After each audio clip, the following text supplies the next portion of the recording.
Assalamualaikum warahmatullahi wabarakatuh. Hai anak-anakku yang ada di rumah. Bagaimana kabar kalian hari ini? Alhamdulillah, luar biasa. Allahu Akbar. Yes, yes, yes, sukses. Alhamdulillahirrabbilalamin. Hari ini kalian bertemu dengan Us Ayu.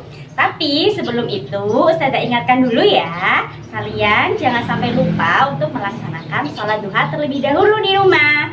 Kemudian jangan lupa juga kalian mandi, sarapan pagi, dan berjemur supaya badan kalian tambah sehat. Nah, hari ini kita akan belajar mata pelajaran IPS, yaitu sumber daya alam. Apa itu sumber daya alam? Kita lihat berikut ini.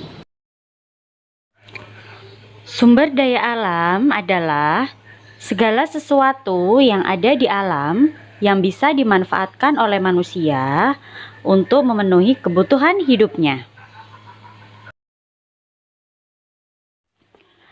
Jenis-jenis sumber daya alam itu ada dua macam anak-anak.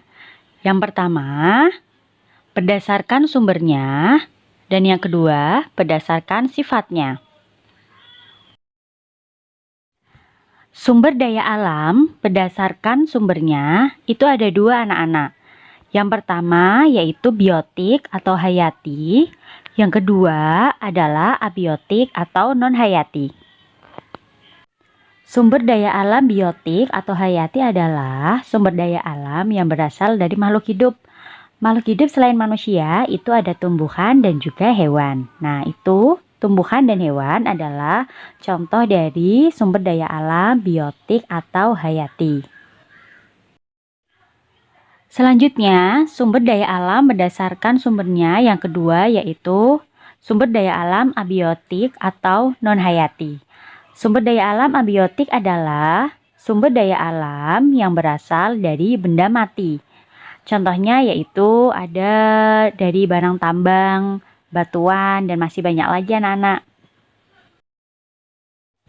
Setelah tadi belajar sumber daya alam berdasarkan sumbernya, sekarang kita belajar sumber daya alam berdasarkan sifatnya. Jadi, sifat sumber daya alam itu ada yang bisa diperbaharui dan ada juga yang tidak dapat atau tidak bisa diperbaharui. Sumber daya alam yang dapat diperbarui adalah sumber daya alam yang tidak akan habis walaupun dipakai secara berulang-ulang. Contohnya yaitu ada air, tumbuhan, hewan, walaupun kita pakai setiap hari secara terus-menerus itu tidak akan habis. Selanjutnya anak-anak adalah sumber daya alam yang tidak dapat diperbarui, yaitu sumber daya alam yang bisa punah atau habis jika kita gunakan secara terus-menerus. Karena sumber daya alam jenis ini itu memerlukan waktu yang sangat lama, bisa bertahun-tahun bahkan bisa berpuluh-puluh tahun untuk kita dapat memperolehnya.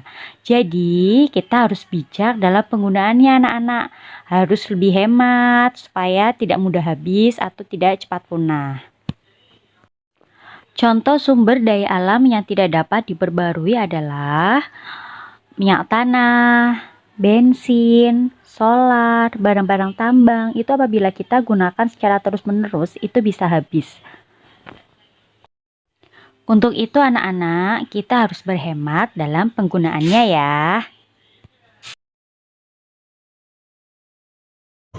Bagaimana anak-anak mata pelajaran sumber daya alam hari ini? Kalian sudah paham kan? Apabila kalian belum paham, kalian bisa tanya langsung ke Ustazah lewat kolom komentar. Dan jangan lupa juga, kalau kalian mau dapat tambahan nilai, kalian tulis nama dan kelas kalian juga di kolom komentar. Nah, bagaimana anak-anak? Semoga bisa paham ya pelajaran hari ini. Ustazah akhiri. Wassalamualaikum warahmatullahi wabarakatuh.